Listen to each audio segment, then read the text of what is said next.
Oh, you caught me drinking. Hey, everybody, how's it going? It's 11:33 a.m. in Edmonton. Do you know where your career is?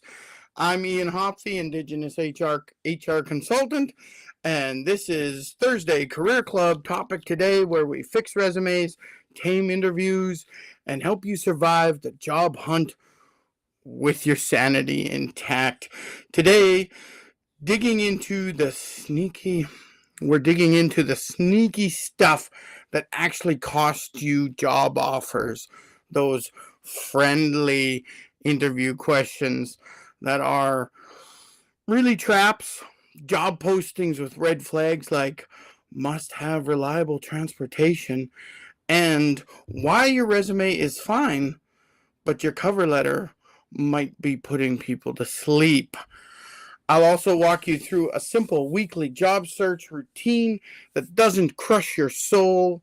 Um, Grab your tea, just like me, Earl Grey, and hit like. Oh, yeah. And stick around the next 30 minutes. Well, no, it's probably going to be more like an hour to an hour and 30 minutes. Could be the difference between no response and when can you start. Whoo!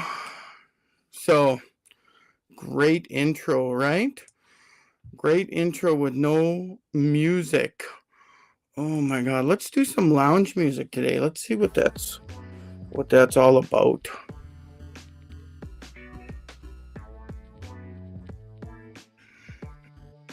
Put in the comments if you think this music is crap, or if you think it's too loud. I'll try to turn it down a little bit.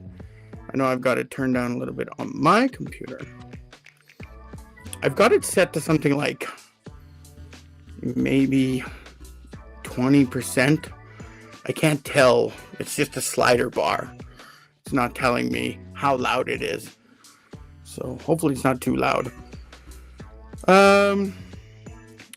Anyway, of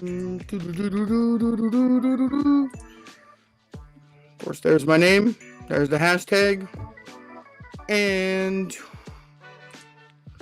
if you need to get a hold of me for anything, QR code is always up here in the top corner of the screen to get to all my links. It's down here in the bottom too, all my links. This takes you to my link tree, and you can get my $7 ebook to help you stop staff drama in 5 days if you're a small business owner. Or if you need to talk to me for something, you can set up a meeting there. My calendar link is on there. And also, if you need help with your resume and you want me to review your resume and give you resume tips, the link is there on my link tree. It's further down, but it's there. Anyway, I just wanted to show you that. Make sure my show notes are up. So last week, for topic number 1 this week, it's kind of connected to last week. Trick interview questions and how not to overshare. Those were the questions we kind of talked about. Did you get here okay? And the other questions, tell us about yourself, right? Interviewers are sneaky at every level. You know, the recruiter that's trying to get a hold of you, and the hiring manager, the people you sit down with, whether it's in person or something, there's always, they ask a question. Whether or not they think they're being earnest, honest, or whatever, right? There's something kind of slimy going on. Who's chatting? My sister's just chatting.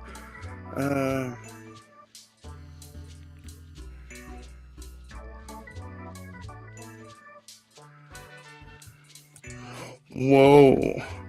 So just so you know, I was logged in and staring at a screen for 2 minutes before you finally popped in, and I didn't see most of the opening spiel. Oh, well, I don't know, man. That's the technology. That's how it rolls. Maybe it's spinning out a lot slower. I mean, you're on YouTube. YouTube's pretty usually pretty reliable with that sort of stuff. I can go to my channel on YouTube, and it says I'm currently live, and there's 2 people watching. Right? I don't know. That's weird. I guess you'll have to rewind it and watch it from the start. I don't know. Hopefully it shows up all right once it's all done and downloads to all the places. Hopefully. Anyway, we were talking about the trick questions that interviewers ask, and these may be anywhere in the interview process. You know, those tell us about yourself. Did you get here okay? Right? It's this small talk they use to try to fish for personal information. Stuff that an HR person or someone trying to hire you really shouldn't be asking. You know, how many kids you got? How long have you been married? Where'd you go on vacation this summer? How'd you spend your Christmas? Like all these things. There's nefarious possibilities behind all this stuff. You know, that lounge music seems really loud. And I turned it down a little bit. We'll see. Here's my sister again. I never log into Facebook to watch you. Maybe I'll check later. Well, you don't have to log into Facebook to watch me. YouTube's fine.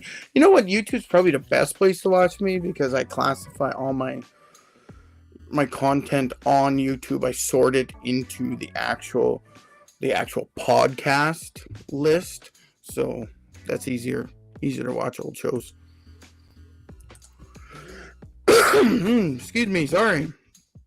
So you might think some little question like, how'd you spend your Christmas is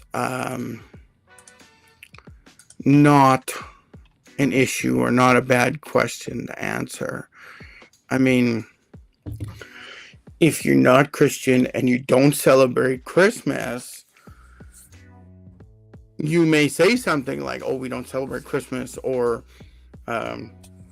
you may give up more information. Oh, we're Muslims, so we follow other things, or we're we're a different religious denomination, right? These sorts of things. That's none of your employer's business what religion you are and how you spend your holidays, right? It gives preconceptions, and if you're not celebrating Christmas, then you're not like them. Right? And it gives an opportunity to be biased and or racist, right? That's why oh god, itchy eye. That's why a lot of new Canadians, I noticed that they just go along with it and they celebrate vacations or religious Christian holidays just like everyone else because they want to fit in. I think that's the same reasoning we have for new Canadians using their Canadian name or their American name, their English name, right? And I'm saddened by that because I love my name and I want everyone to be proud of their names. So I try really hard to make sure I'm using people's names properly and I'm trying to pronounce them properly. And I give it a real good effort, right? Whereas some people, they don't give that effort. And just because they couldn't pronounce someone's name, that becomes a notch for the negative side of why we shouldn't hire this person. And that's just straight up racism, right? Based on your name and how to pronounce it. So, my mom is watching from Facebook, unlike my sister. So, good morning. So names are so important, but like I have seen new Canadians or Canadians with a traditional name not want to use their traditional names, their real names, right? And that's sad. For me, that's sad, but I know that's a survival tactic that people have adapted to, so they're not discriminated against when applying for jobs. And it's disgusting that people have to do that, because you got a name. You should be using that name. Anyway, it's those questions, that small talk stuff, right? It's none of their business. Your mode of transportation, your family, any family details, any health details, any religious details, any holiday details. I mean, I've been in part of organizations where I was told not to hire anybody who said they like to travel. And if we did hire someone who said they like to travel, we had to watch to make sure they weren't taking extra days off or making big requests to travel, because that would hurt the organization. I'm like, oh, come on now. You're turning me into the bad guy. I mean, that's where HR always looks like the bad guy, because we've got to follow these terrible rules that the managers, the ownership, the leadership has told us that we have to follow. And it kills our soul. As HR professionals, we want happy employees, but we're constantly fighting leadership on that sort of stuff, right? What's my sister chatting about here? She says, I've been on both sides of the table.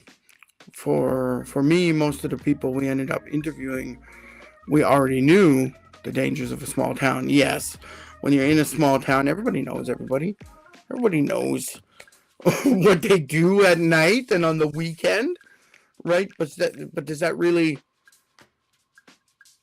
reflect on how they're going to work, right? So it's harder in a small town to keep this stuff private and personal, right?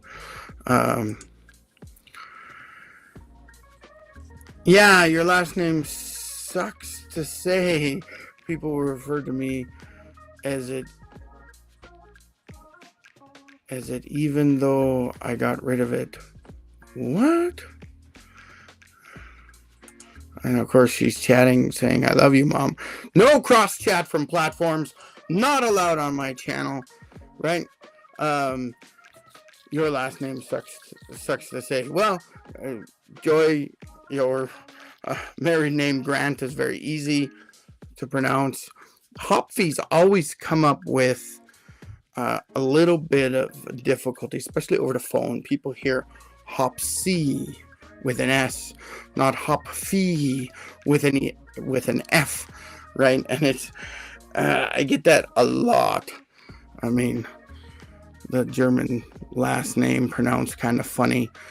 I even had ChatGPT spell it wrong to me.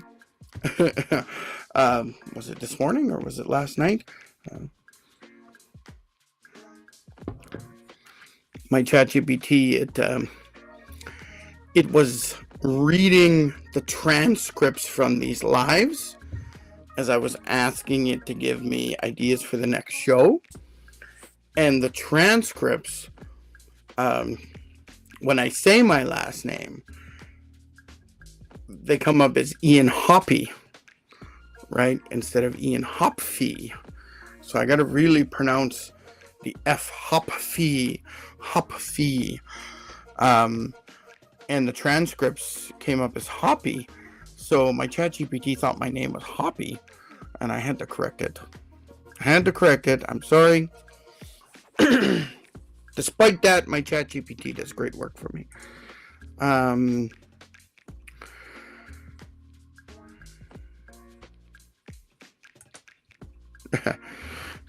People still say my maiden name, even though I've been a Grant for 27 years. You have been a Grant longer than you were a Hopfy, right? Couple years longer now.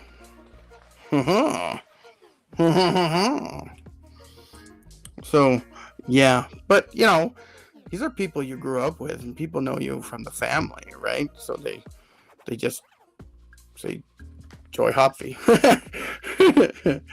And honestly, I have to stop a beat in my thinking when I'm trying to say my sister's name. I still do. I gotta remember, oh, she's a Grant. That's right. So I was looking at the genealogy website a few days ago and did a whole bunch of updates and found a whole bunch of new family members and stuff like that. But I noticed information about my sister, Joy Grant, on someone else's family tree. I was comparing information, and on their family tree, they were using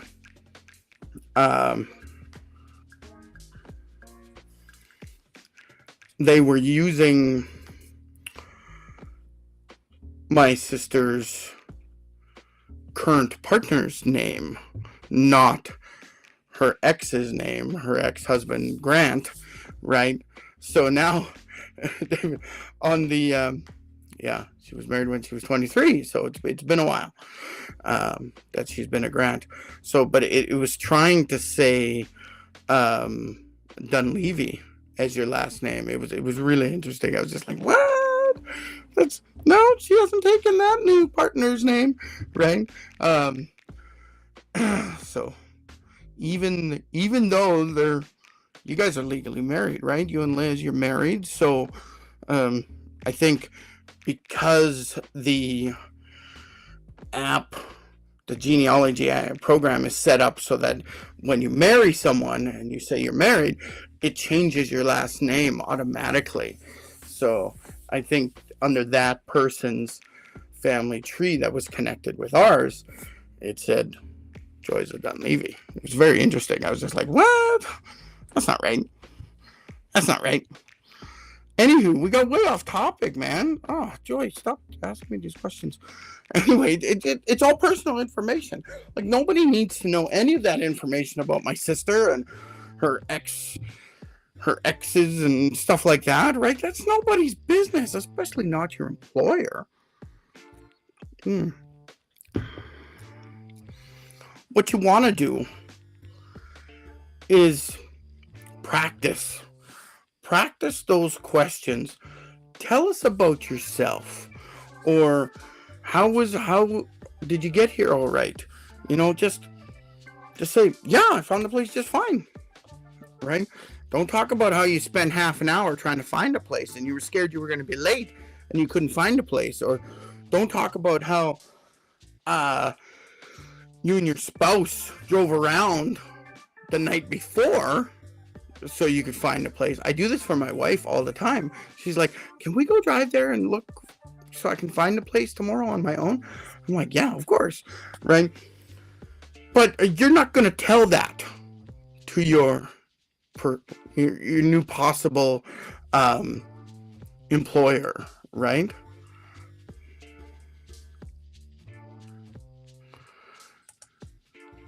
Yeah, here it is. We never changed our last names because she wanted to stay the same as the kids. And she has a rare name. Oh no, a rare name. Is that like collectible card or something?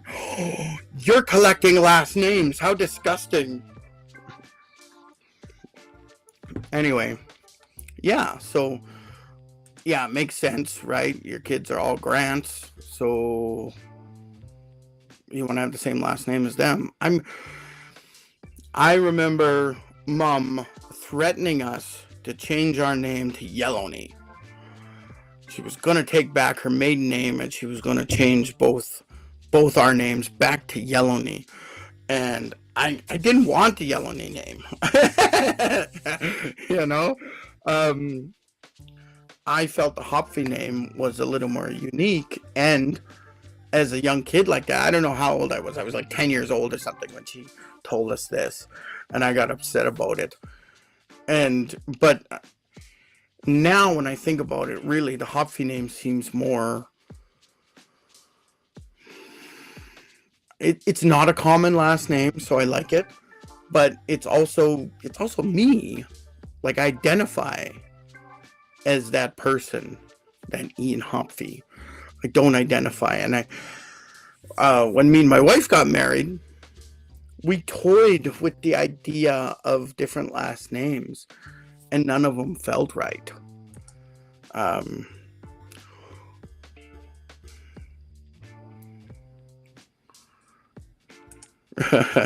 Joy used to get lost in Calgary when she was working down there, going for job interviews and stuff.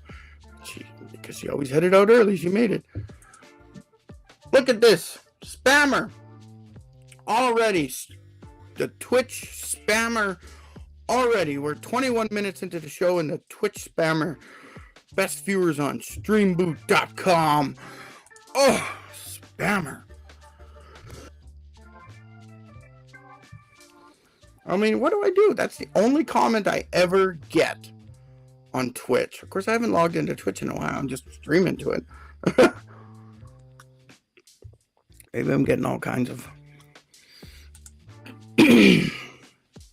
But, you know, all this last name stuff, it's got... Not your boss's business, not your employer's business, right? Try to redirect always. Just if they say something that you can't redirect to your professional career, then just say, yeah, no problem. Or, yeah, I found it just fine, right? You don't want them to know that you got lost for half an hour, or you had to come pregame by driving around the neighborhood the day before or something like that, right? You don't want to hear that. They don't want to hear that. And you're definitely not sharing information. Yes, traffic was good, so I got here just fine and I found parking. You just told them you own a vehicle, right? Or maybe you said, oh, when I was on the freeway from the West End, oh, you just told them you live on the other side of town, right? And you drive a vehicle. They might like that. Or they might not like that because they don't have parking spaces. They really don't want their employees to drive to work, right? Because they have no parking. So if they're asking a question, tell us about yourself. Start with like your education and the career you've had. Say, oh yeah, well, I went to the University of Lethbridge, Edmonton campus. I got my management degree in labor relations, or human resources and labor relations. I also got my management certificate in HR from Grant McEwen, and I've had a couple of HR type jobs, and you can see on the resume, one was for 4 Pillars, and most recently I did an HR manager job for an oil field construction company, and I've been doing a lot of consulting work for small businesses, and actually over the years I've spent a lot of time volunteering on boards, and I end up being the chairperson, so I got a lot of experience running meetings. And part of my consulting work, I also do a lot of facilitation of things like the Kairos blanket exercise and other workshops for other contracts I've had. And yeah, that's why I'm here today. I think it's going to work out just fine. Like, I didn't tell him I got 3 cats. I didn't tell him I own a house in downtown Edmonton. I didn't tell him I was married to the love of my life for the last 16 years. And I didn't tell him about my mother-in-law who's disabled and lives with us. And I didn't tell him, I got 2 sisters, one older sister, one half sister from my dad's second marriage. Like, I didn't go through any of that. It's none of their goddamn business, right? But all these things give them hints to your personal life that may allow them to be biased towards you in some way, shape, or form. Whatever their thinking is. Some people might be honest about this and say, oh, how's your day going? Right? And they just wanted to break the ice. And try to make you feel comfortable. They might have been honestly doing that, but you don't know. Because you may share something that is just not their business. Something they can discriminate against. Right? So you got to be careful. We think we're being friendly and creating rapport. Maybe that's not what they want. Maybe they want professional robot. Yes, ma'am. Yes, sir. Yes, I'll get that done. Maybe they want that. Like, oh, that's the stuff. The tea is like just a tiny little bit hot. Good for my throat. All I do is talk for like 2 hours when I'm here. So, always bring those trick interview questions. They're just trying to get personal stuff out of you, and it's none of their business. Right? Let's move on to topic 2. And this is related to last week too. Decoding job post red flags. Right? We talked about reliable transportation. My sister mentioned that last week. There's all these job posts in my home community that say must have reliable transportation. Right? When it's not really needed. Vague pay. Right? If a job ad doesn't say we pay between these two, like this is our lower for entry level, this is our upper for the experienced people, right? Every role should have this, and it should be on the job ad. If it's not on the job ad, that's a red flag, right? That's a big red flag.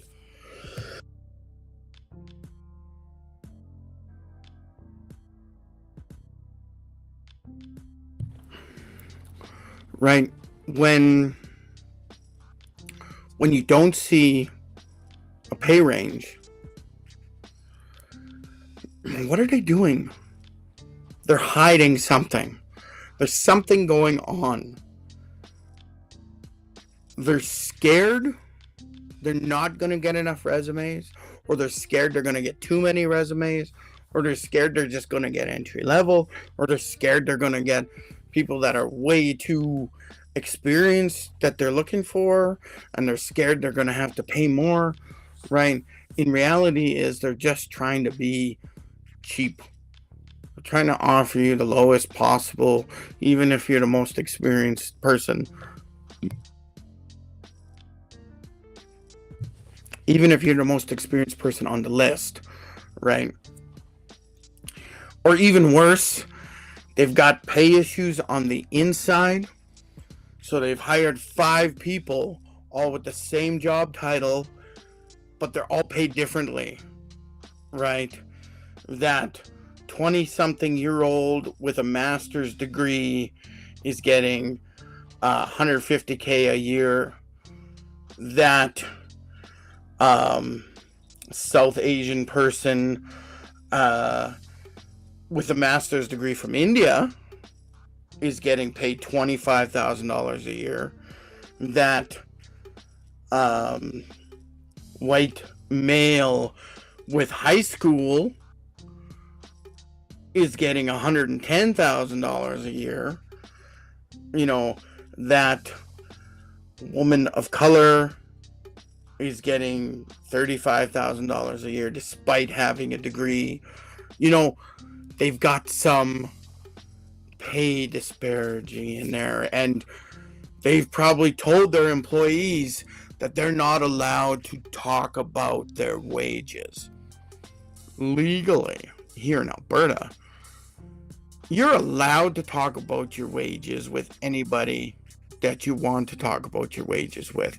So having an organization that's saying, don't talk about it, don't talk about it, it's because they've done something devious. They're being biased. They're being outright racist. They're with the wage, right? If all these people were properly in the pay grid, I spoke about this last week, right? The pay grid makes you more honest, less racist, less biased, because everybody's in that pay grid based on their education and experience.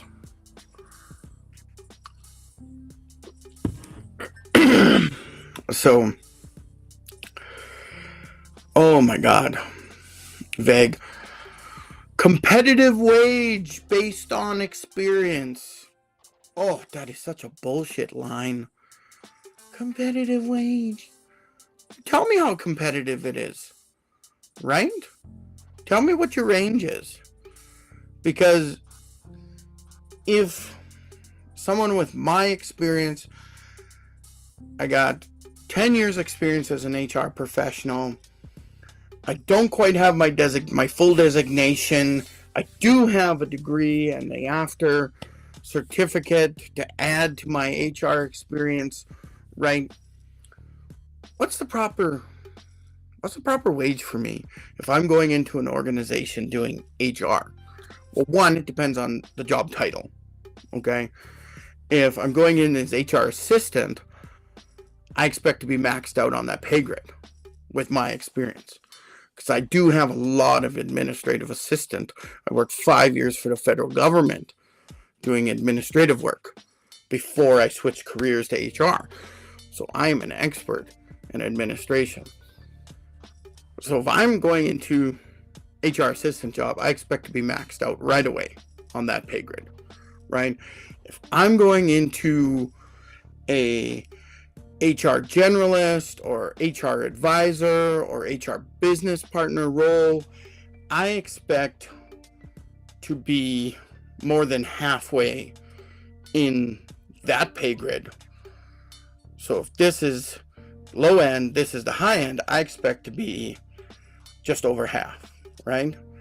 So HR people usually make anywhere from $65,000 to $95,000 a year, right? So I expect to be for sure north of 80 grand, right? That is my experience.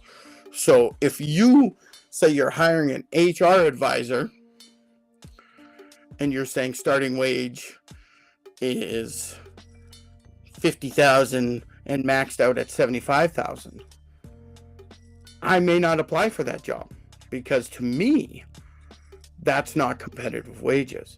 And if I did apply for that job, I would expect to be for sure at the top end, right? I strongly believe anyone that has a university degree should not start less than 65,000 a year, right? You should be able to do that, especially if it's not just a Bachelor of Arts, but something that's very specific to your industry. I have a management degree with a major in HR and labor relations. That's a very specific industry degree, right? It's not just a management degree. I'm more than just a management degree. It's more than a Bachelor of Arts. But the Bachelor of Arts, you can be versatile because you've taken a lot of different things, right?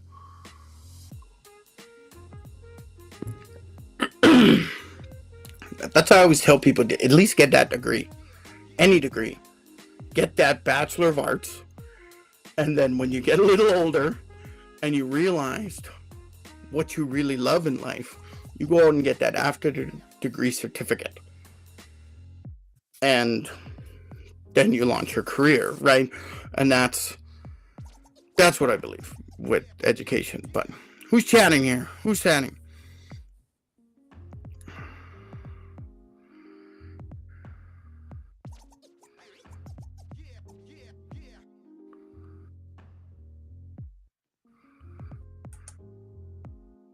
Okay.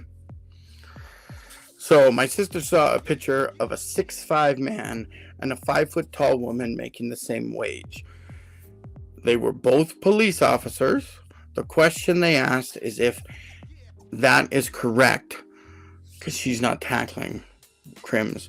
Okay, well, they're all trained in the same hand-to-hand fighting skills. They all got those skills.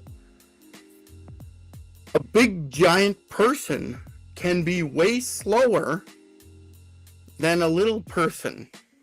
So she might be super fast, right? And he might be super slow. The truth is, bigger guys like me, I'm only 6'1", but I'm a big guy. I can really hurt people by accident. I turn too quick in the mall and I could knock some little old lady across the aisle, right? Like, the truth is, big people have to be careful. So, a big 6-foot guy, I bet you he's not as aggressive as you think he might be, right? We don't know this. The fact of the matter is they're doing the same job. And they have to prove that a job needs a certain thing, condition. What is this? I forgot the name. So there was a big case out of BC about firefighters, and they were trying to say that women or people of a certain size couldn't be firefighters because they had to carry people a big load a certain distance or stuff like that. And that was struck down by the courts because it was just false. These people never had to do that, or it was just a very rare chance of it. And there's lots of other ways to do this. So it's always something that people argue about, that small people can't do the job as a larger person, right? So that argument is completely waste of time. If someone is arguing this, they are not educated, right? She might be super fast, she might be super smart, and have this additional education to de-escalate situations so the criminal doesn't run away, right? There's lots of other skills out there than just being big enough and strong enough to tackle a criminal. That's a non-starter argument. From an HR point of view, that means nothing to me, right? If I'm hiring for police officers, I'm looking for someone who's compassionate and not going to pull out their gun and shoot everybody in every situation. That's what I care about most. I don't care about their size. I don't care about if they can jump over a fence. I mean, yeah, there's got to be some level of fitness. Are they showing this 5-foot tall woman as being 350 pounds? I mean, the 5-foot guy might be 350 pounds and not look fat, right? He's a pretty tall guy. Even a muscular person could have trouble climbing a fence, right? Things like that. Here's my mom chiming in. This is in your face, Joy. My mother did her job as a truck driver, and she's only 5'1". I think you shrank a little bit, Mom. I don't think you're 5'1" anymore. You better go get measured. She's a little old lady now. I think half her height is from her cane. But I'm scared to death to get in a big truck and try to drive it. Right? Could I do it? I could not be a truck driver. No way, shape, or form could I be a truck driver. I couldn't handle that big vehicle. That is scary. Now, my mother, 5'1", long-haul truck driver, she did it. Right? Amazing. I know they gave her hell because of a woman driver and blah, blah, blah. A bunch of misogynistic assholes, right? She did the job, and she was only 5'1". You don't have to be a 300-pound, 6'10" monster to drive a big truck. Absolutely no way. I see a lot of like TikTok videos and shorts where they're showing a woman driver, and she's driving, and she's got her big giant shifter, and it just looks really cool. Yeah. Joy's wife is also a truck driver. Because she drives a bus. And Liz is not a tall woman. I don't know how tall she is. I think you and Liz are both the same size. But size doesn't matter. So seeing an argument like that is complete BS. Right? You want people that can do the job safely, not just tackle people. Like, the job isn't to tackle criminals. That's not the job. Right? That's absolutely not the job. It's a small portion of the job that might happen, but if you're skilled at the other parts of your job, you never have to chase someone down. You call in the chopper and get the chopper to chase him. Come on now. Where was I? I'm all over the place again. Right? These red flags and things like that. We were talking about the vague or missing pay info. You have to have, and this is starting to become law in some provinces. I think this is going to happen in Ontario. I know my First Nations, I've read the HR policy, and it says right there in the policy that all jobs must be posted with the pay range. It's in there. It is a policy. But the HR department, I don't know if they even read the damn thing. All the jobs come out with no pay range, when their own internal policies are telling them that they have to put it there. Yeah, my sister says Liz is only 5'2". So, bunch of short people. Bunch of dirty short people. Couldn't you grow up to be 6'1" at least? I'm 6'1" with my shoes on. So, actually I'm 6 feet and half an inch, right? I say I'm 6 1/2 inch tall. But I should measure myself. Getting old. My spine's probably shrunk a little bit.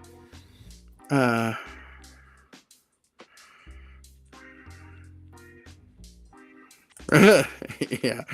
Oh, Joey's scared to drive a big truck at 5'5". What was Dad? Dad was 5'9". He wasn't even 6 feet. And Liz does school bus and drove some long haul too. And she also drives gravel truck during the summer.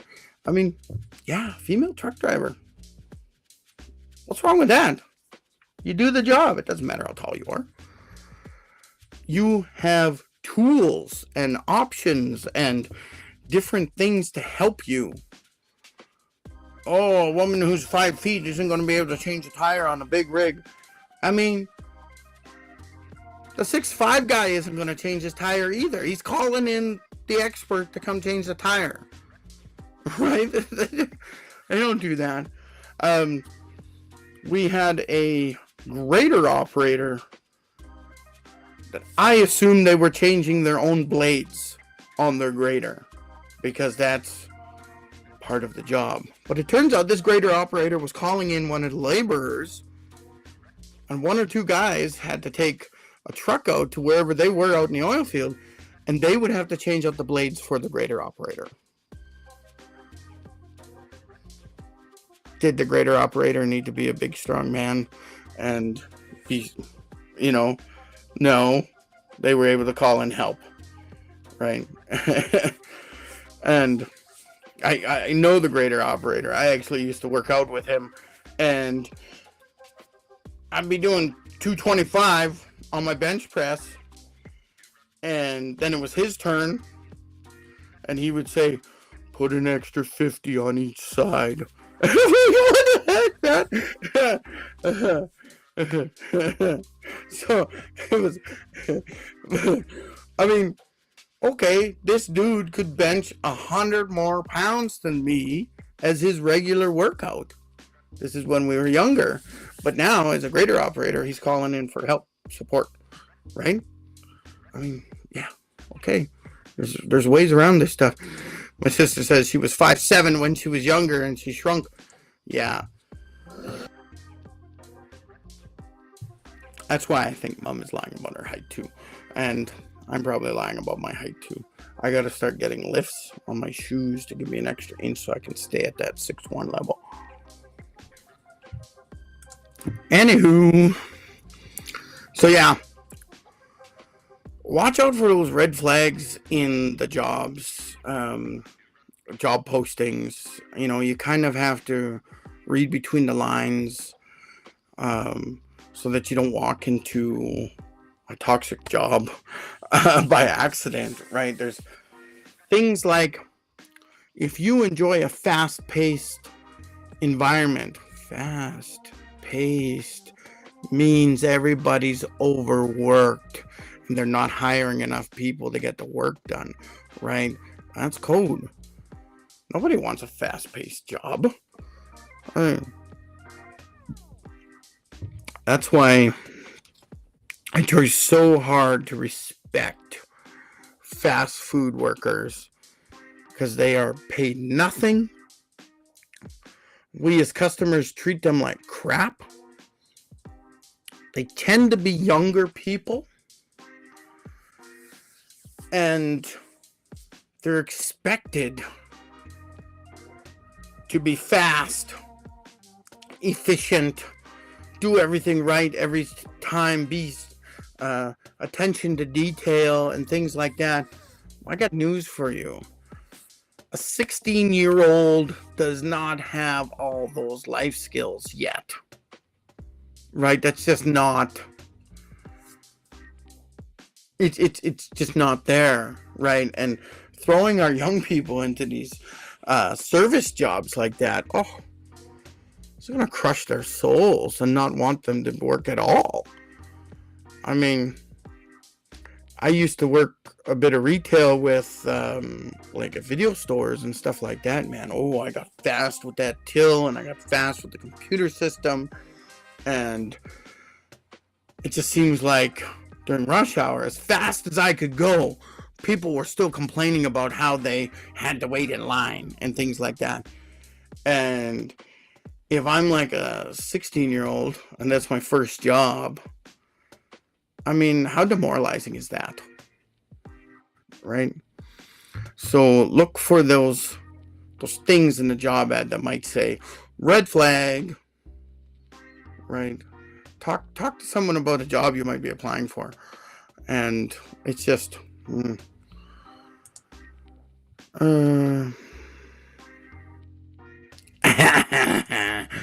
sure. My mom says that she was 6'1" and has shrunk. Sure. You were never that tall. You were never 3-4 inches taller than Dad. No. She felt that way while driving in the sun. Yeah, well, those bouncy seats, right? They're designed so that you have a 300-pound truck driver sitting in it, and the seat probably sank to the right height. But when you were in it, it probably almost put you into the ceiling. Anyway, so watch out. Let's move on to topic number 3 for the show. I've been thinking about cover letters. And I mean, you get yourself a good resume. We talked about resumes the last couple of weeks, and we kind of went through my sister Joy's resume a little bit. I showed you a bit of my resume and kind of doing these changes, right? And you make a base resume, and you could use that for all your job, but then you could also make a resume, like if you got all these certain skills, everything's on there, but then you might make one that says administrative assistant, or you might make one that says finance clerk, right? So then you would sparse out the relevant experiences on these two different resumes, right? So that's kind of what you're doing. But I would kind of keep a master that maybe has everything, especially within the last 10 years, and then you can just change it a little bit or have one for a specific industry, right? But your resume, or your cover letter, I think cover letters really slow people down with their job search because they want to just throw in their resume without a cover letter. And sometimes we miss things in our resume, right? So we're not using terminology, or we're not addressing a specific question or issue that the employer put into their job description. You might be missing it. And this is where you want to put that sort of stuff. A big thing I always tell people with your cover letter, it should address, like if you've got nothing else to work on, your cover letter should address the section on the job description, the job ad that says, you know, what skills and experiences they expect from you. That's where you're addressing each one and making sure you cover, you know, must have a degree, must have experience using this program, must have experience in this situation, right? Those are things that you need to address. Everything else above that, this is usually down close to the bottom, right? Everything else above that, this is our company and this is what we do, and in this role you'll be working with this person and doing these types of things. That's them selling the job to you, right? That's their sales pitch. And then they'll say, these are the expected skills and experience that you should bring. That's what you're addressing in your cover letter, if you've got nothing else to go by. But I also kind of want to bring up this idea, because sometimes cover letters are pretty basic. Nobody reads it. I know as an HR person, I tend to flip the cover letter over and put it behind the resume. So what I'll do is, you know, whatever the automatic system shoots out at me, and I say I want only resumes that have a 60% score or better, and that's all like keyword stuff. If you haven't used the proper keywords, your score is low and I never see your resume. So the resume comes out, the ones that come out 60% or better, I flip the cover letter over. I don't even read the damn thing.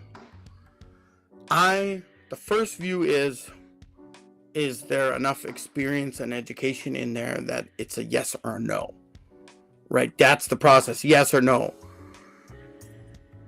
And, you know, so it cuts down more than half the people. Well, I might not. The top 40%, or everybody who's got 60% or higher. And that could be everybody. That could be nobody. That could be half the people, right? The fact of the matter is there's going to be a large amount of people that didn't do their resume correctly or their cover letter correctly, and they didn't get past the automated system. And that's sad, because there could be an amazing person in there that you never get to see. So that's a big issue. So that's why I say, make sure you're using your industry jargon, the industry lingo, and spell it out. Don't use abbreviations. Make sure you use the full name and then an abbreviation, and then write the standard. This is a long name, but I'm going to abbreviate like this, and then the rest of your resume, you abbreviate it, right? So, out of breath. So the resume is fine. I don't want to talk about that anymore. What I want to talk about is the cover letter. And I talk about cover letters that might actually get read. With the process, once I have the yes or no, and I take more time on the yeses, then I bring the cover letter back. And at that point, I actually read the cover letter. If it's generic junk, like, I'm a very hard worker and I would love to work for your organization because I'm a hard worker and your organization sounds like a fun place to work. Ooh! Terrible cover letter. Again, your cover letter should not be just a list of your skills or I'm a hard worker. I mean, it's hard to prove a list of skills unless you put it into your resume under a job that says, I came in first every morning for 5 years so that I could open the door and start the coffee pot before anyone else arrived at work, right? That's kind of dedication, hard worker, right? I mean, that means more than just saying I'm a hard worker. Like, everybody says they're a hard worker. And I think the fact is, I think most people are hard workers, but when you say you're a hard worker, it sounds, what's the word? Disingenuous. Everybody says that. That's exactly what a lazy worker would say. I'm a hard worker, man. I work really hard, right? Like, don't be that person. So,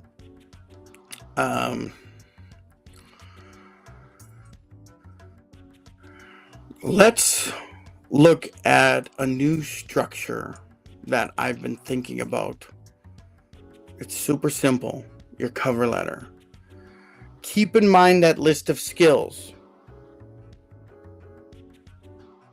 right? That's on the job description. Keep in mind that. But let's look at the new super simple structure. 3 points. 3 parts to it. Basically, you could do it in 3 paragraphs and maybe make your cover letter just 1 page. If your cover letter has to be a couple pages, fine. Just make sure it's really good. Who's chatting here now?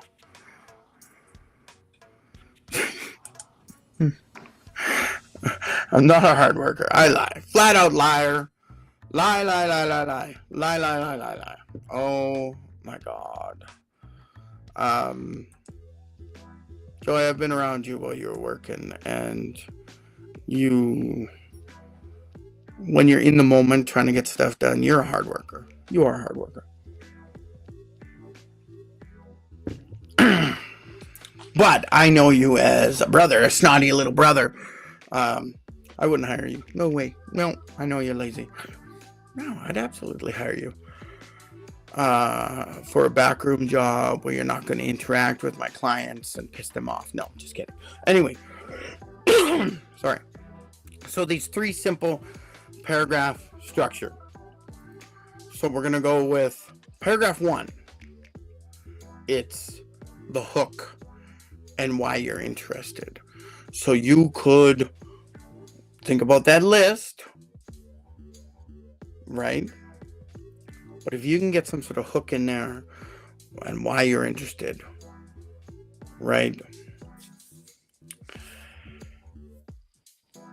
I have this many years experience and I'm really interested in your job because your organization has done this in the past and I think that's really awesome and I want to be a part of that, right? Like, make it a little bit better. Don't just say, I have 20 years experience. Hire me, right? Like, you got to start working on a hook. And so the hook is kind of like what I did at the start of the show, at the top of the show. I'm trying to explain what's happening in the show so you'll stay longer than 37 seconds, right? I want you to read all 3 paragraphs. So, Ian, what's the hook? I mean, get on your chat GPT and say, here's my resume, and here's the job that I want to apply to. I want to create 3 paragraphs for this job based on my skills. Paragraph 1, I want an awesome hook. And explain why I'm interested, right? Just use that GPT. It's going to come up with something cool. I know it. Number 2, paragraph 2, you want to have 2 or 3 relevant wins in your career, things that you were a part of that helped your employer at the time or the organization you were a part of at the time, right? Explain those wins. Get 2 or 3 of them. I helped create policies for XY organization, and we were able to streamline this process. That's one win. I was able to organize the back room of this business based on our need to go back there, right? So we're talking the most common requested things that clients want. It's right up front, right? The most common stuff is up front. So, I mean, most organizations, I'm thinking like supply company that has parts and pipes and things like that, and they're in the back room.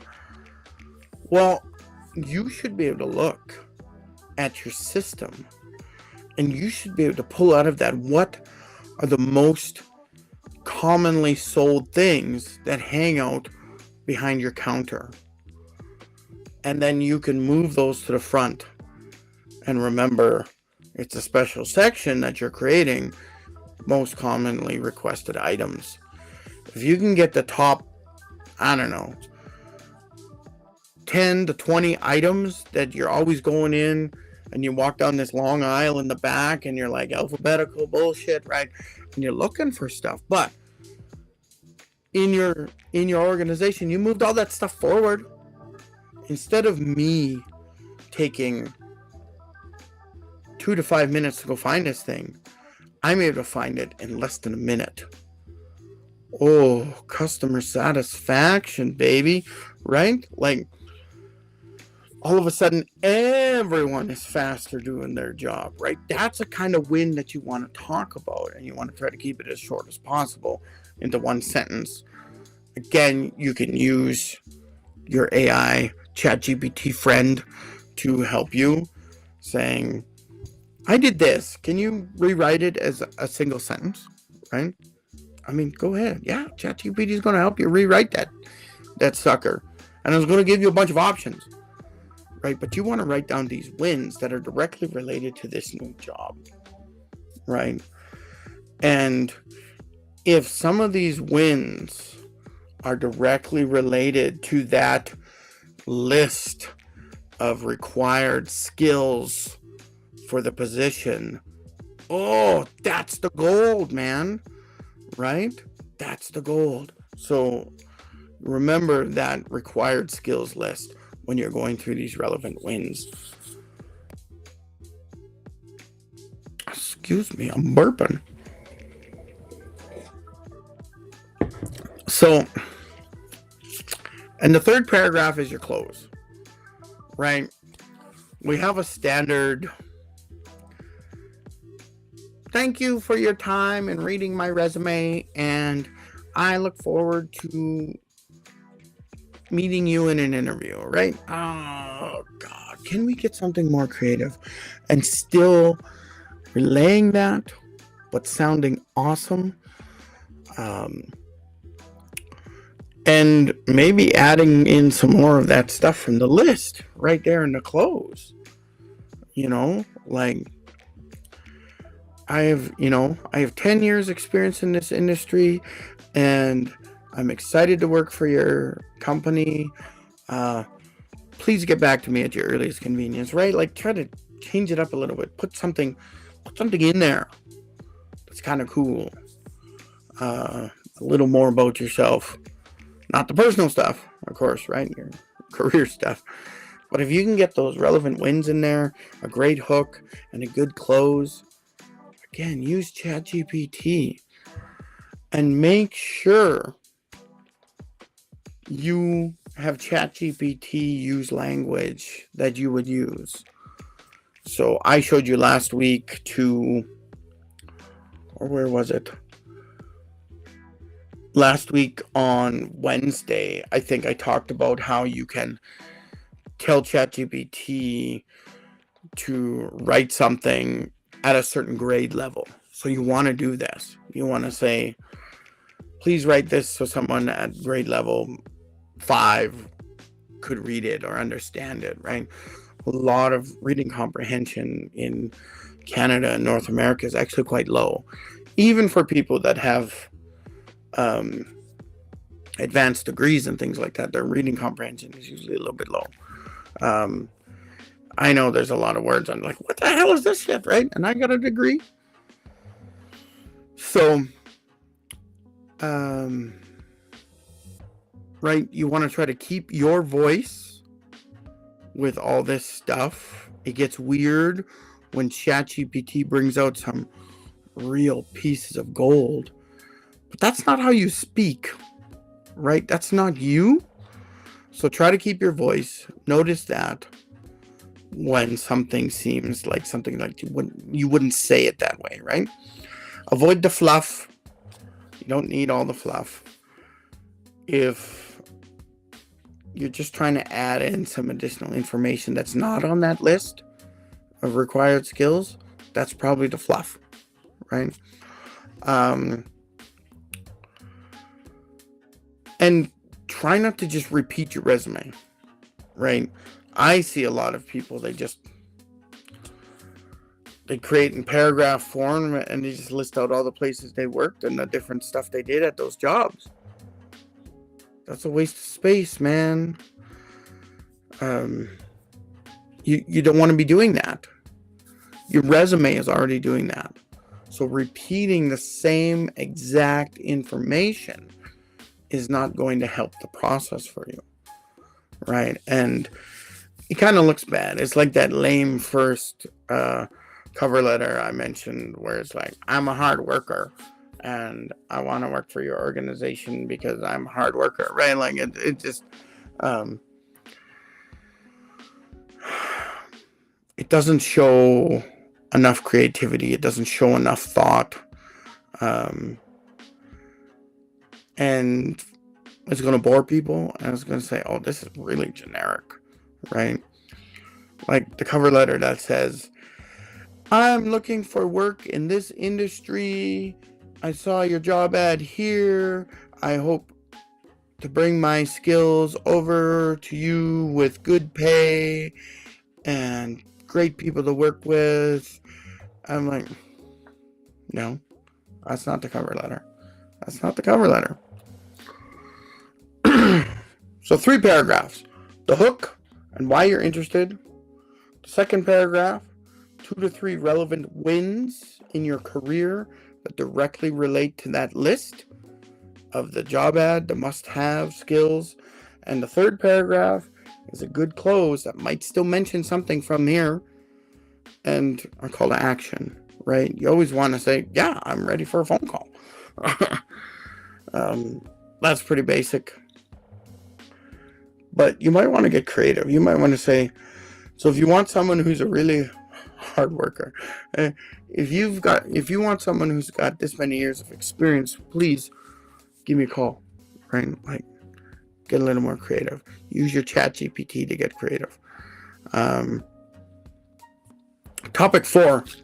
All right, let's get into topic 4, which I'm completely not prepared for because ChatGPT gave me this topic and I don't know what to say. Anyway, we're going to see.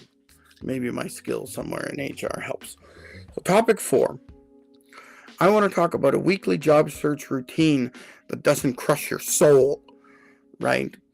Um, it's kind of a general job hunting sanity and structure, right? If you don't have a job and your plan is to get a job, that's what your plan is, then you need to come up with some structure. What is your structure for the day? Because when you're job searching, your job is to search for a job to apply for, right?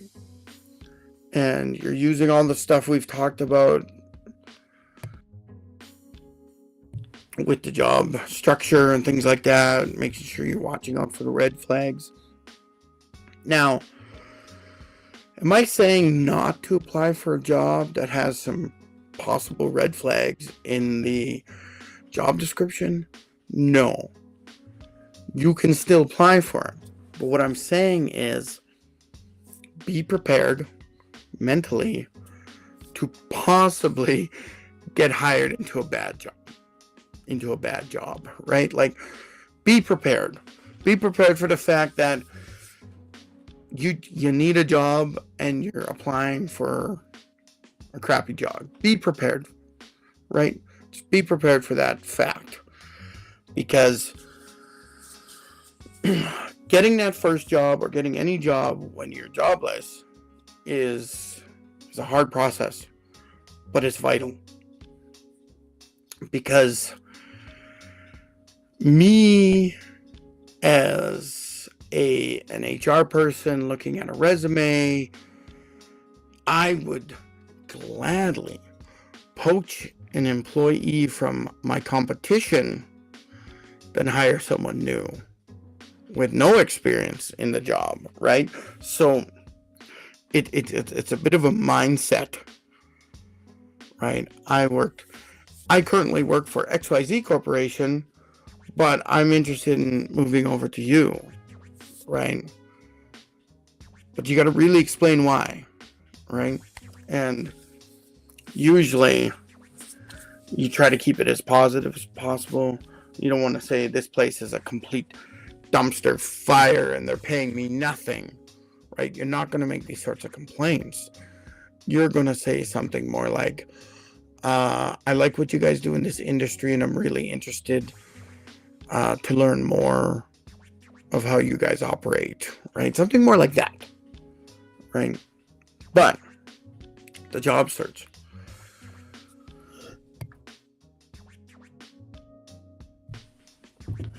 Expect to spend most of your day on the job search.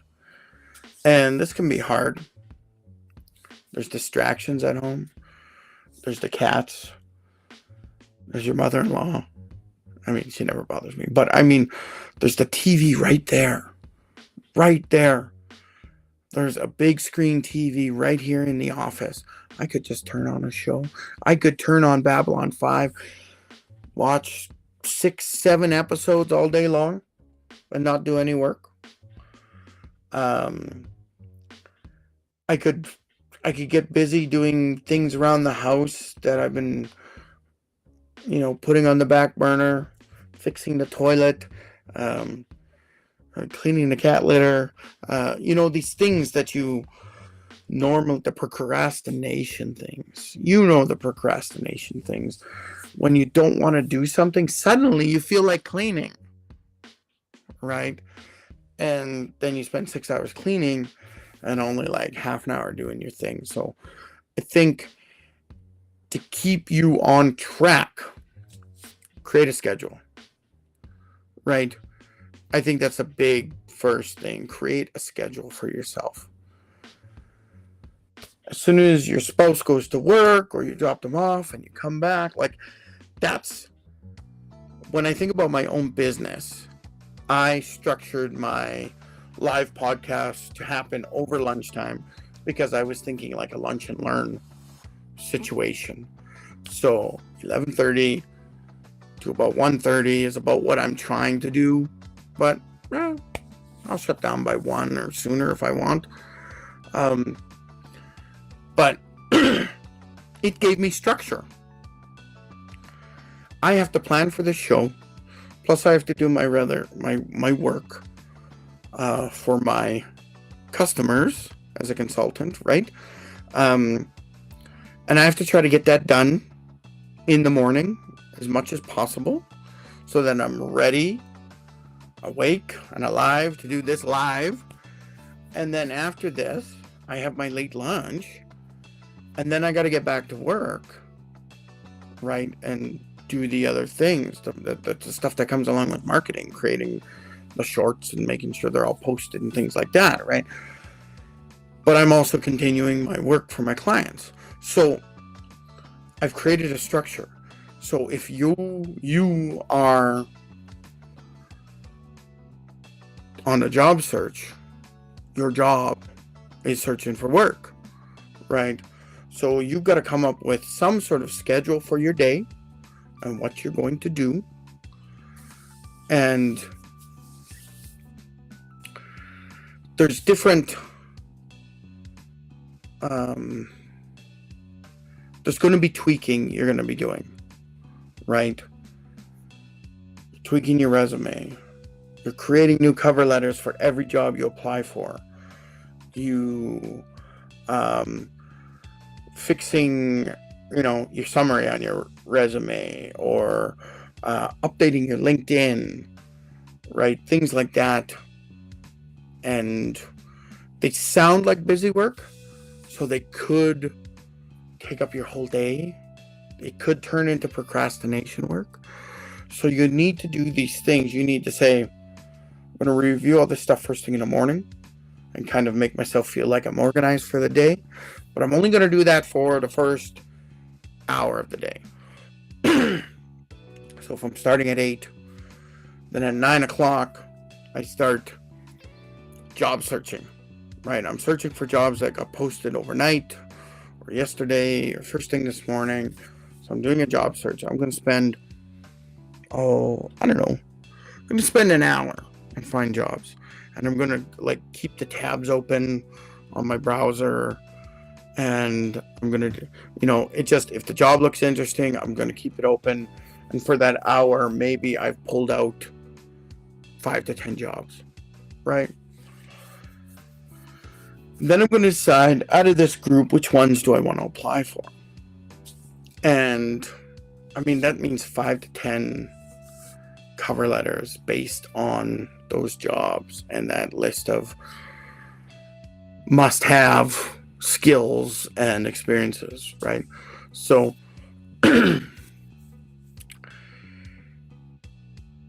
does that mean you have to apply for all 5 to 10? You choose the ones that are most interesting today. The ones that you're most interested in.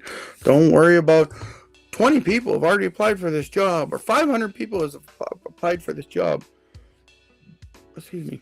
So if it's interesting to you and you're willing to accept any of the red flags you see, that's the one you want to apply for, right? Out of that 5 to 10 jobs you found this morning, maybe you're applying to 3 or 4, right? We have this urgency to apply for every job as fast as we can. And we're not putting a quality application in.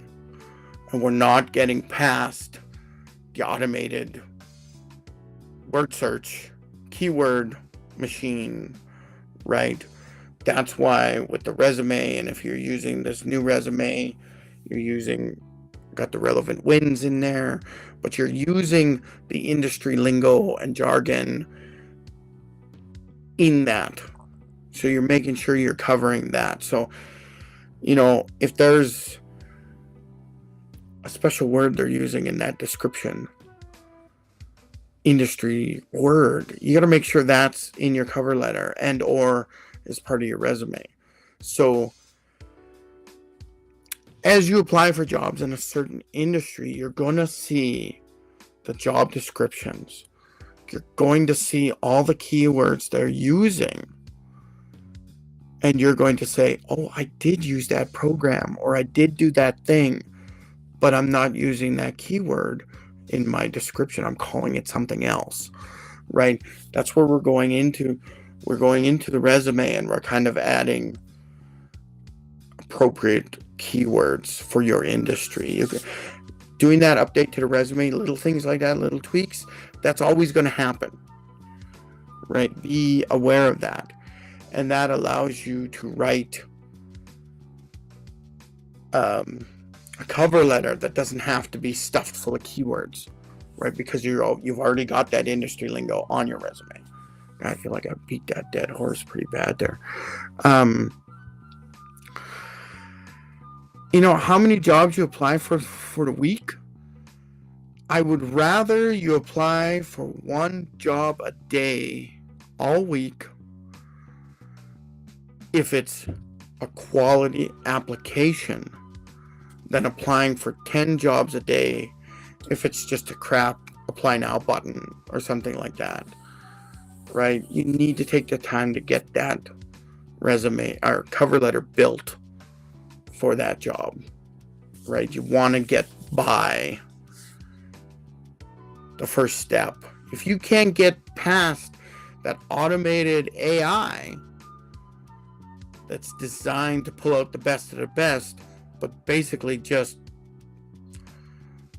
using only keywords, right? We have a preconception. If I say administrative assistant, automatically you, me, everybody, we think about what we think an administrative assistant is. But you may have been doing work that is above and beyond what an administrative assistant does. You were assigned a special task. You did a certain thing that an admin assistant normally doesn't do. Identify those in your career, right? Those may be part of your relevant wins in your second paragraph on your cover letter. You got to find those. Make sure they're identified in your resume. I was administrative assistant, but I also supervised the other administrative assistants in the building. So they didn't call you the head administrative assistant or the admin manager or the admin supervisor. They just called you administrative assistant. And part of your duties was supervising 3 other administrative assistants in the building, right? That's not something we think about when we hear the word administrative assistant. We think office manager.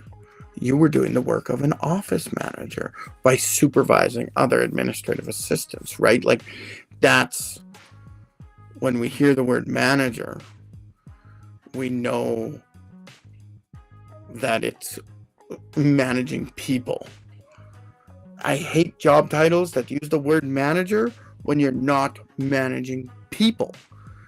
Use coordinator, use advisor, use some other descriptive word other than supervisor or manager. Because supervisor, manager, you are directing people as part of your job. But if you're in a role that says administrative assistant, plus you supervise 3 people, make sure that's on your resume.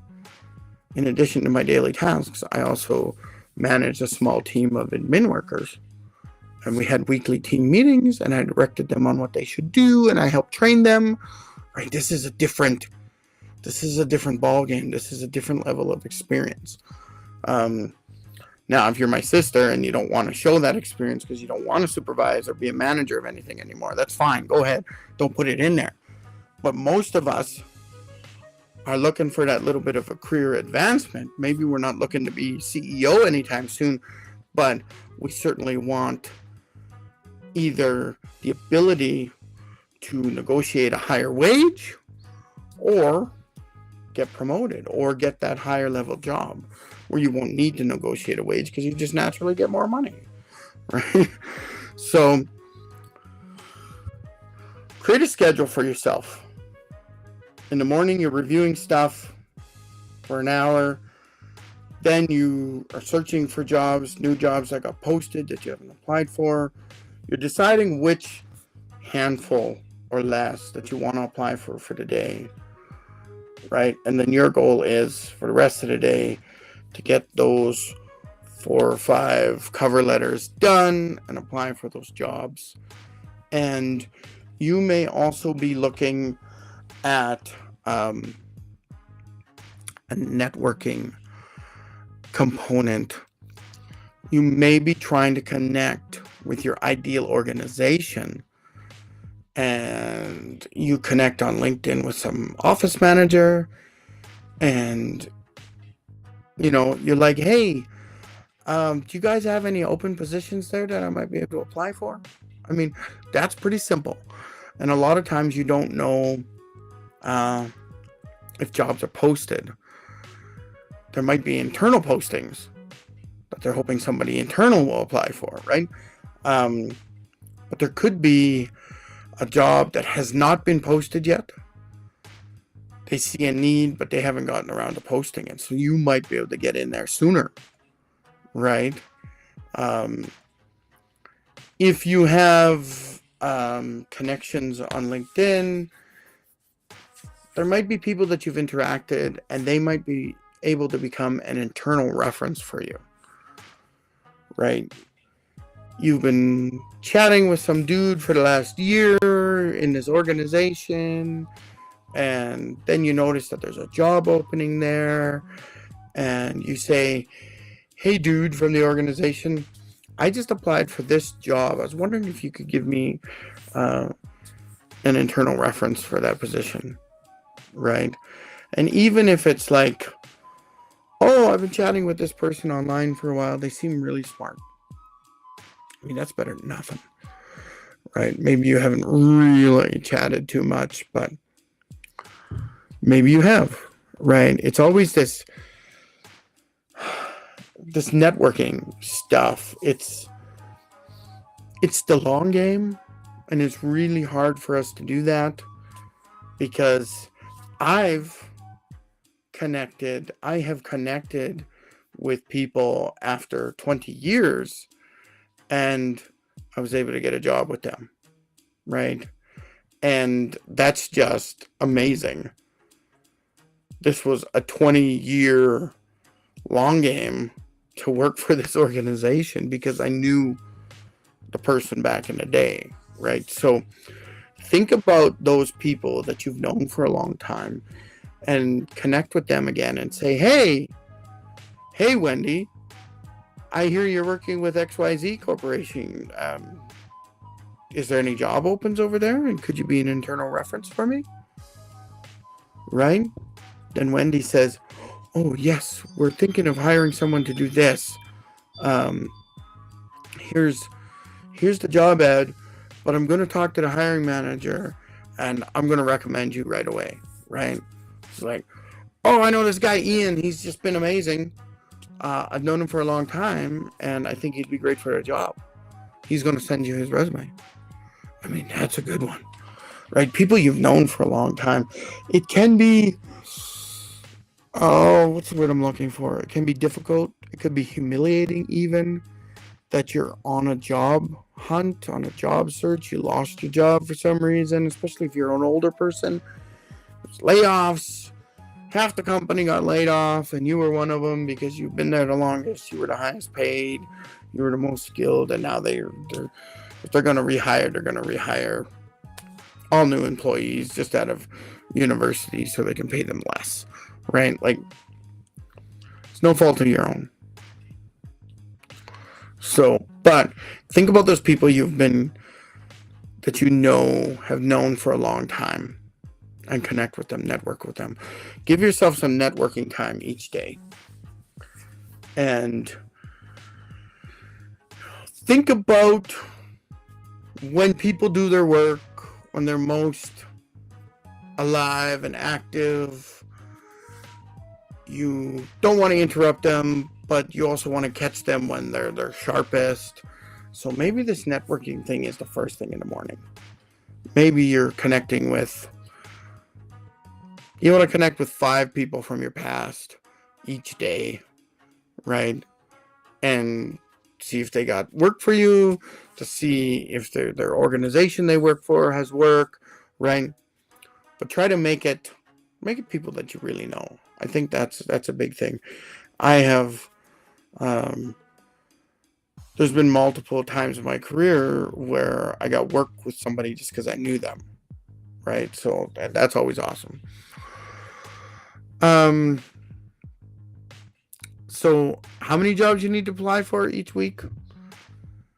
At least 5 quality applications. 1 a work day. At least that many. That's what you should be going for. Make it the best job application ever. Your resume is just perfect, and your new cover letter for that job is just a masterpiece. You've gone back and forth with ChatGPT, and you make sure that the keywords are all there, and right, and you've networked with someone within the organization, and they're saying, yeah, Ian's going to apply, he's awesome, right? So you get this internal reference, and you could even ask them if you could put them in their cover letter. Hey, Wendy told me about a position here. She already works for you in this position. I'd really like, put that part of your reason, part of your hook in your first paragraph of why you're interested, right? My God, my mouth is like super dry. So at least 5 a week. If you're on that job search and you're really serious about it, at least 5 a week. And that's 1 super quality application every day. You're in a job search, man, you're not making any money. So you want to try to get as many of those as possible a day. It can be exhausting to create these cover letters, I know. Don't cheap out and create a general cover letter that you just put it on every application. I mean, it's just not going to work. You're not going to get the quality interviews. You're going to miss more opportunities than you get that way. Certainly have a structure. Hook and why you're interested. Paragraph of 2 or 3 relevant wins for your industry, for their organization, that would be totally relevant. And a great closing with, a great call to action, right? Kind of use that format, but make it different every time. Make it for that business, right? There's things you can change out with that. So you may also be thinking about getting more skills. So maybe you're spending a little bit of time every day to do some sort of online certificate. If you paid the money for LinkedIn this month, go in and take as many of those certificate programs as you can. Get creative. Think about, do a search, free certificate programs.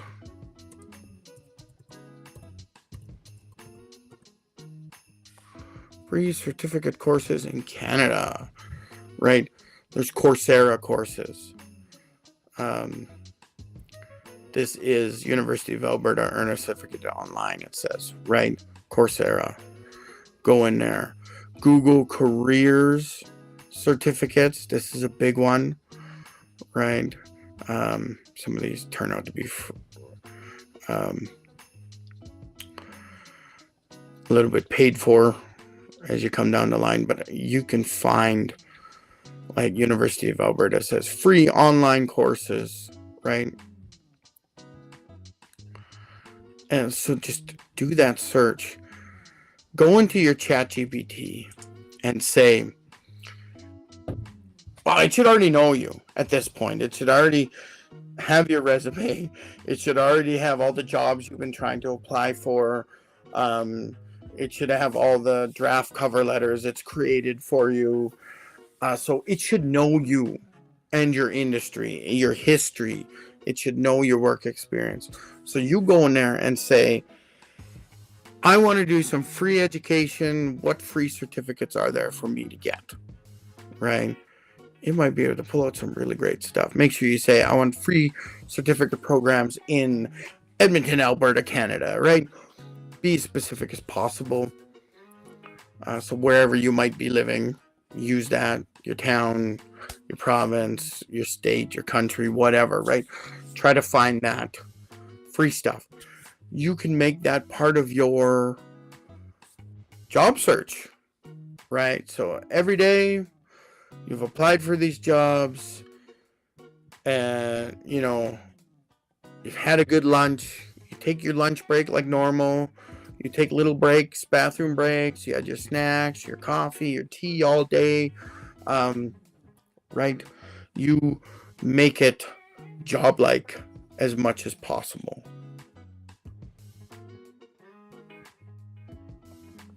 Squeeze the last out of my tea bag.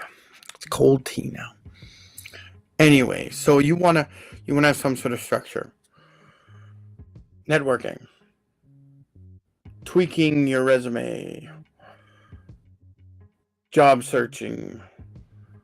Find the top ones you want to apply for today.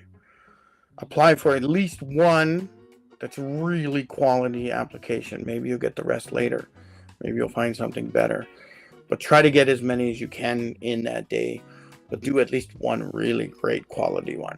If you can get 3 to 5, I think you're running into rock star territory.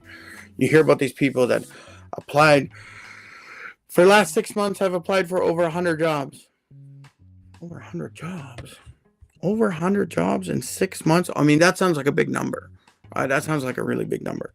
So you got 6 months. There's average of 22 working days a month, right? Because you're still taking weekends. You're not stressing yourself out. You still need time with your family in the evenings. You still need time with your family on the weekends and to do weekend stuff, right? Just because you don't have a job doesn't mean you've turned into house maintenance cleaning expert and you do that all day long, right? It's going to be more beneficial to you and your family if you can actually start bringing in some money as opposed to just helping around the house, right? So anyway, 6 months times 22 work days a month. That's usually about the average, 21, 22. Anyway, let's say 22. So that's 132 work days. This person says they've applied for over 100 jobs in 6 months. That means they were doing less than one job per workday. We don't know how much over 100, but if you could get 3 quality applications a day done, so 132 workdays, job workdays, right? Times 3 quality applications a day, that's 396. Almost 400 jobs you could have applied for in the last 6 months. What are your chances between just over 100 jobs and almost 400 jobs you've applied for, right? You've done some work. And in that process, you've tweaked your resume. You've become an expert at creating quality cover letters, right? Because you kept learning. You're not just using my system. You're learning other stuff. You're talking to other HR experts and recruiters and things like that. Like your networking, yes, is to try to get a job, but your networking is also to get some advice on how you should write your resume or how you should create your cover letters. If you can connect with a recruiter who's willing to give you some feedback, or an HR person who's willing to give you some feedback on your resume or your cover letter, take some advice from an expert. Their job, our job, my job is to just look at resumes all day, right? When I'm in that sort of position. So the ones that are catching my eyes, the ones that aren't annoying me, why does it look like I got Looks like I got like some scar on my lip. Anyway, right. Some resumes just drive me mad. I'm just like, I don't even know how to read this. I got 500 other resumes to read, and you're giving me some crazy work of art. Like, come on now, just make it standard, because you're just gonna piss off the recruiter or the HR person who has to look at your resume, right? So anyway, so later in the day, I mean, you've got 1 to 3 applications done. Feel proud of that. That's a win. I mean, put up a piece of colored paper on the wall. Get some stickers. I mean, like some fun stickers. Go get. I love stickers. I'm like a sticker dragon.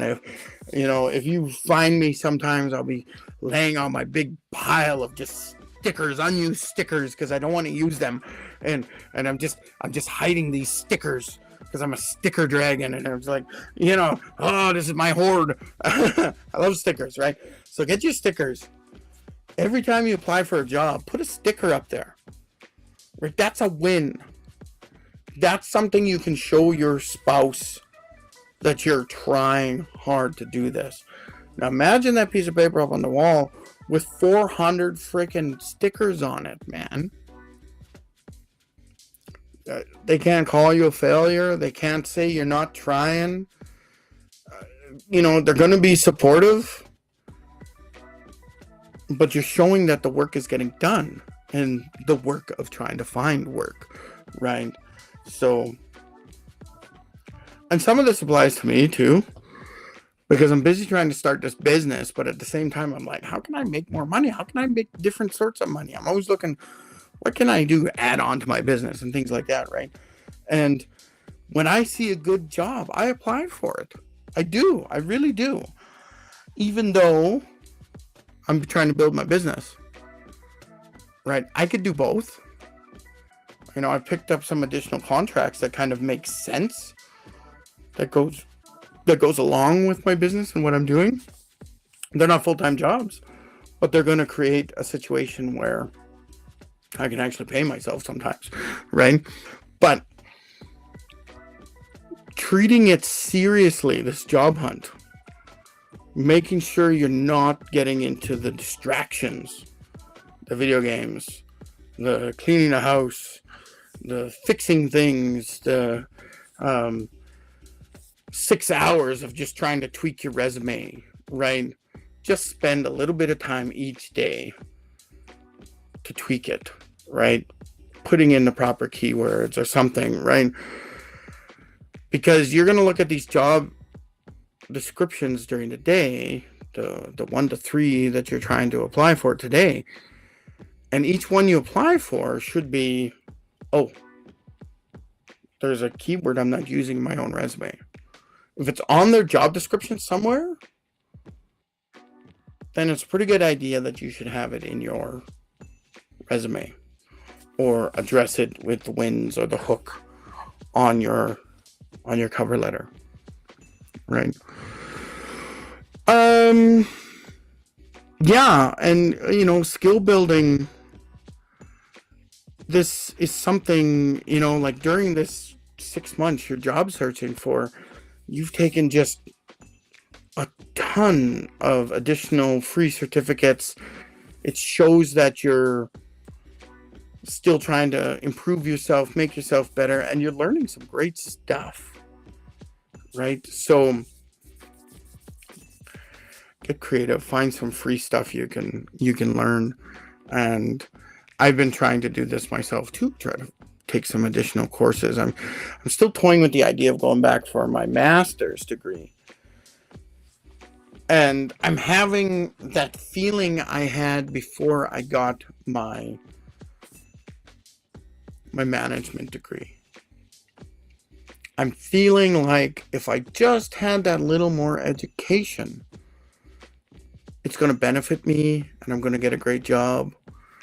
And it's still kind of hard and feels almost worthless, right? So that's why I'm saying Maybe the small steps. At this point, don't think about ending your job search and going to get bigger education or something, going on to your master's or your PhD or something like that, because it's still going to keep you in the same spot right now.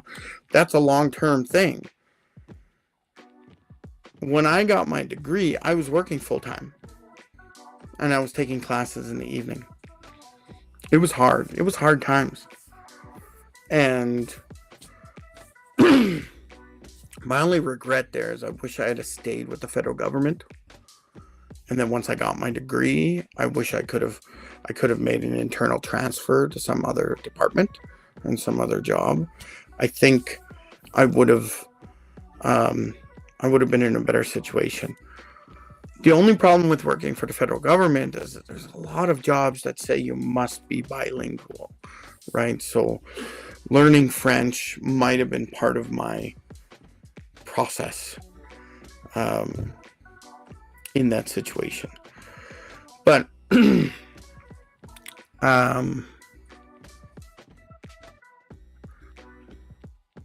got to keep the momentum up. So if you can create a general structure of what you want to do each day, the networking, the tweaking, the job search, the job applications, naturally that's going to be a big part of your day. And then once you get all that done, take some time to do some additional learning, skill building, right? There is a lot of free stuff out there. I see people with them free courses on their LinkedIn or even on their resume, right? It's showing something that you are continuing to grow. It's not just, oh, this guy hasn't had a job in 6 months. There's this preconception of, oh, this person hasn't worked in 6 months. We don't want to hire them. All their experience is getting old, right? But if it shows over that 6 months that you've taken, 5-10 additional certificate courses, I mean, that means something, right? That's the old adage. It's easier to get a job when you have a job, right? I touched on that earlier in the show. If you get a job and you take that job and accept the fact that it might have some red flags, it gets you in. You continue your job search. If you don't think you're going to be satisfied in that role long term, you immediately start the job search, continue the job search, and look for something better. And just kind of make sure you explain why you're trying to leave this organization without insulting that organization, right? Anyway, I think we're done for today. If you need to get a hold of me, you want to schedule a meeting with me, absolutely. Go to all my links. Go to my link tree. You can get my $7 ebook if you're a small business owner, and it'll help you stop staff drama in 5 days. But if you want me to review your resume, my Fiverr gig is on there too, and you can hire me. I'll give you a review and give you some tips on your resume. And if you want to book me, have a chat with me, I usually do a free 30-minute discovery call. This is normally for clients, not necessarily for job hunters. It's better if you have me review your resume, and I'll give you the tips. Anyway, everybody have a great day. I love you all. See you